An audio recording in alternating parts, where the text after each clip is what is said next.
Hi folks, we're Tacitus Today, your pushback channel, and thank you for joining this audio live stream. Please listen to this presentation as you would a radio broadcast. In this essay, I'd like to talk about free trade or supposed free trade, and going off the back of every time presidential candidate Donald Trump mentions that his administration will look at a range of tariffs and impose tariffs, and particularly on places like China and India and so on. As soon as he mentions that, the entire globalist-controlled media machine goes into meltdown. They go into an absolute lather. I mean, talk about hyperventilating.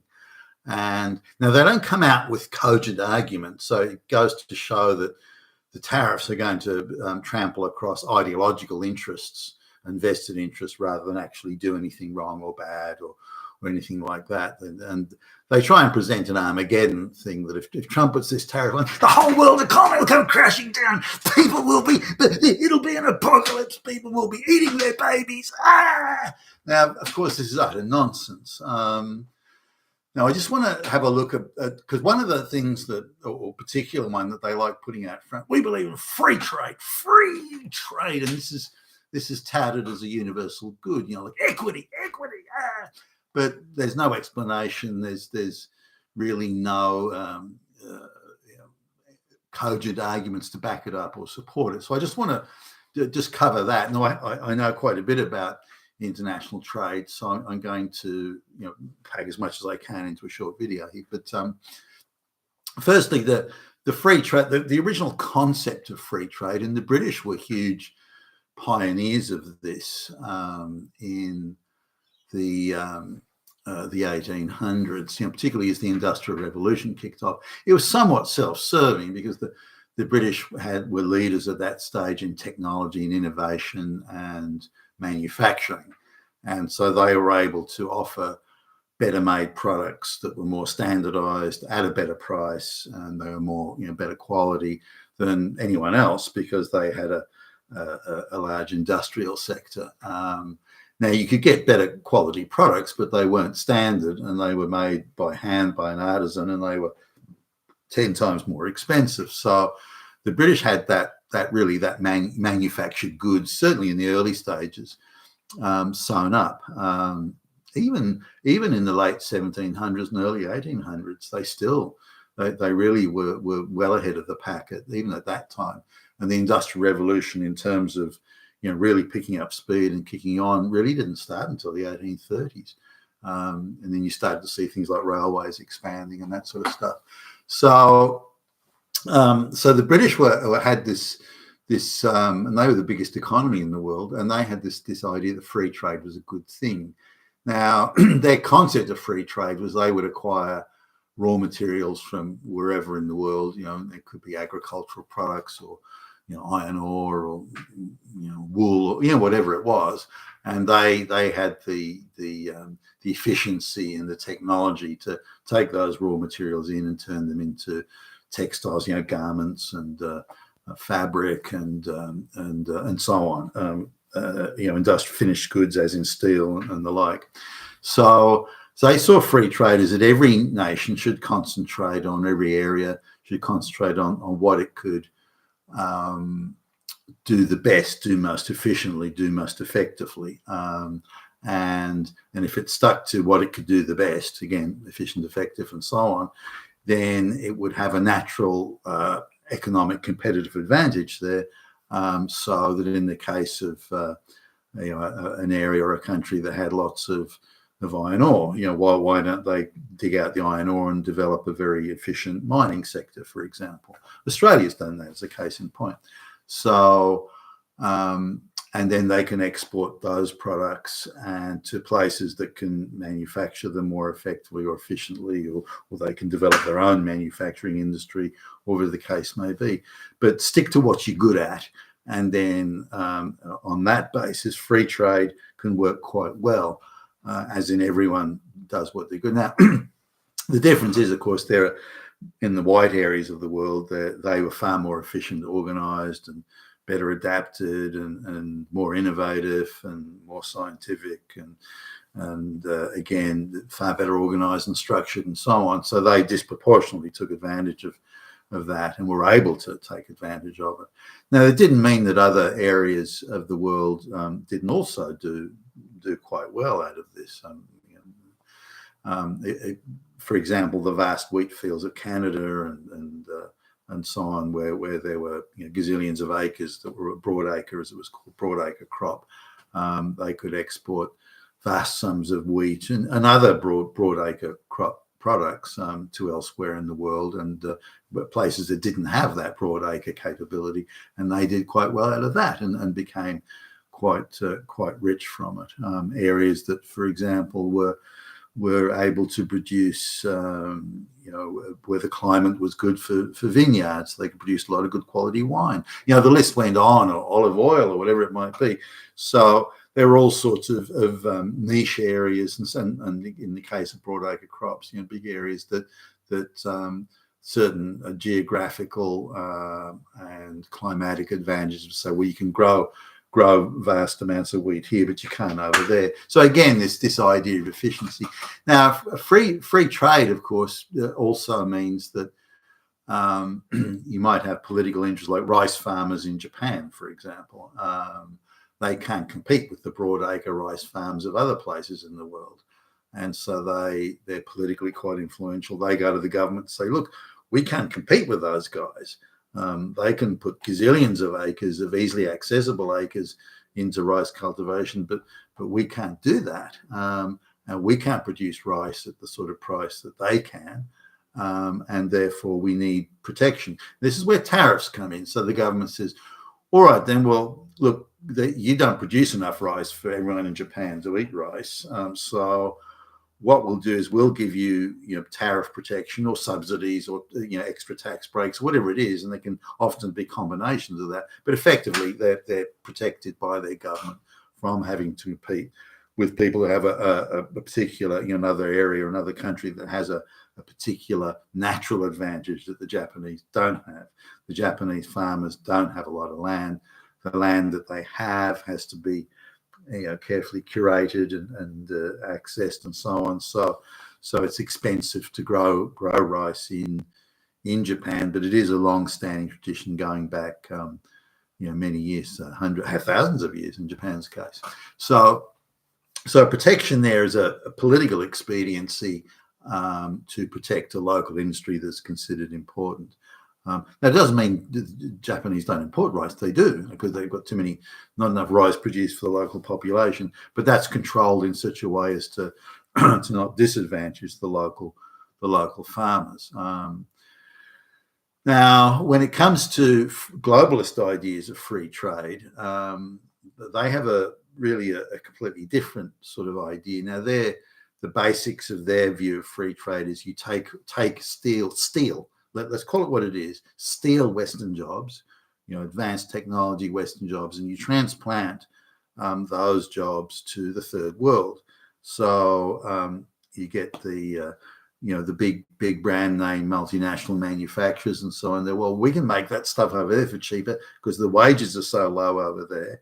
They've got such low wages, and also their environmental controls and so on, which means we can pollute the rivers over there, and we can do all sorts of things like that we couldn't do in the West.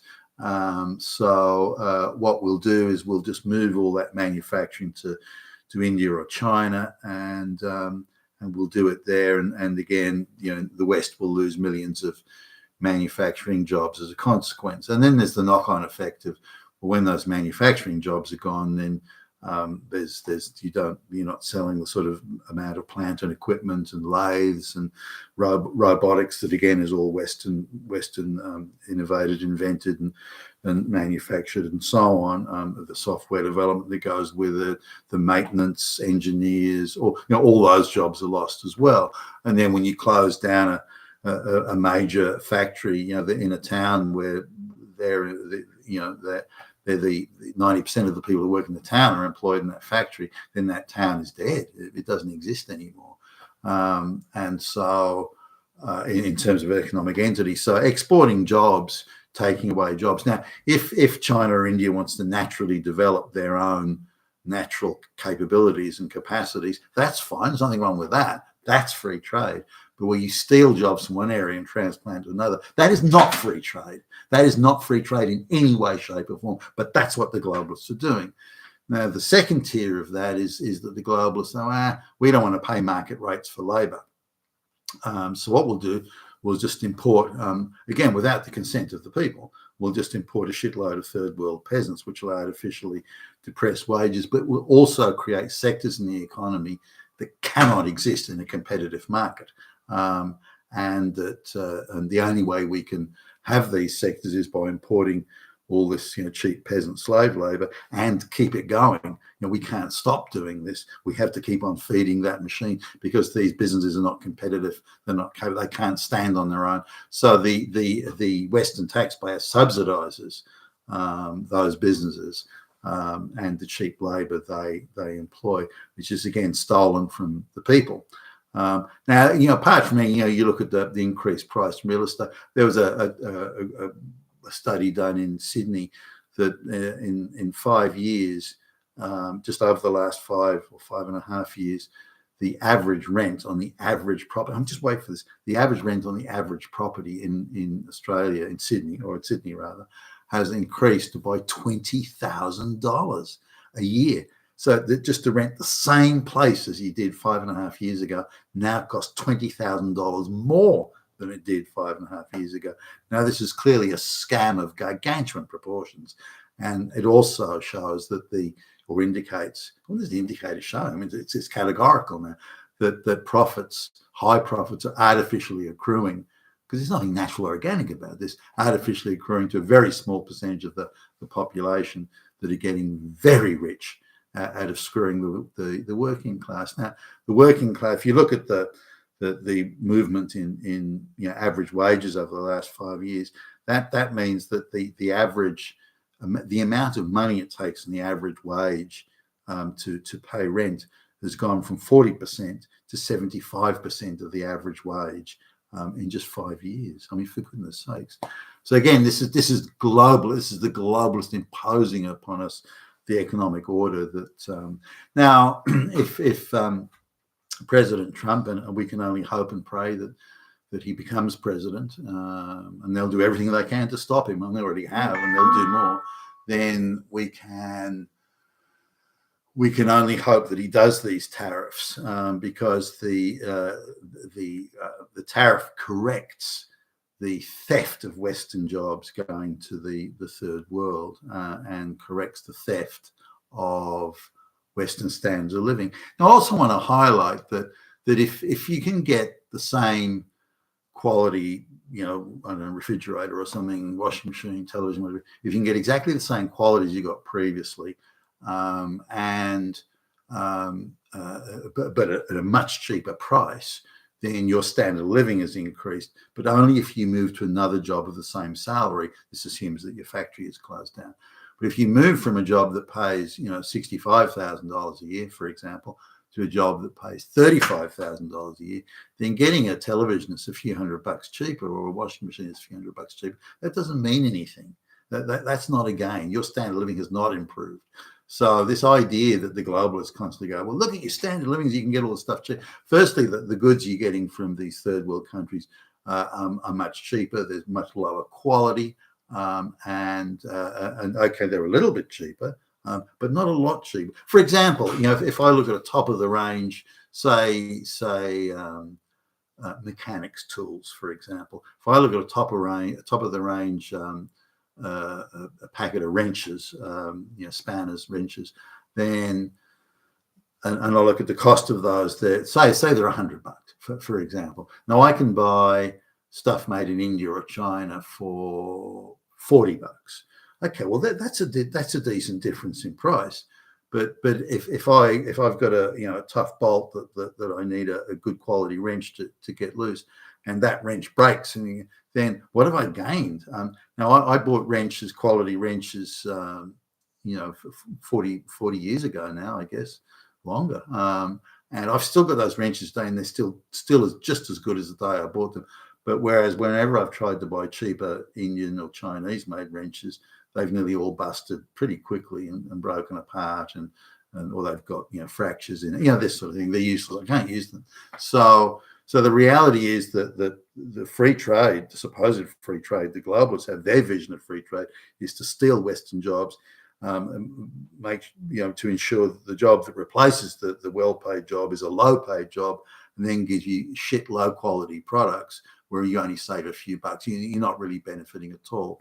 So the higher standard of living would have come from if the factory closed down, but you go to another job of the same pay, and you have the same, and the third world country makes a product that's just as good quality for a substantially lower price, then we all benefit. Then it's a benefit. But that was never the deal, never the arrangement, and it hasn't turned out to be that way. So when Donald Trump talks about tariffs, and I hope he does impose them, then he's saying, well, look, you can manufacture this stuff in America if you want. So no one's preventing anyone from free trade. There is nothing stopping free trade at all.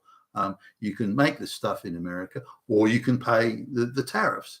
Either way, but I recommend you, and I hope that the Trump administration may always accelerated write-downs for things like new factories that open up in the United States, and maybe accelerated write-downs on capital equipment, robotics and lathes and presses and whatever.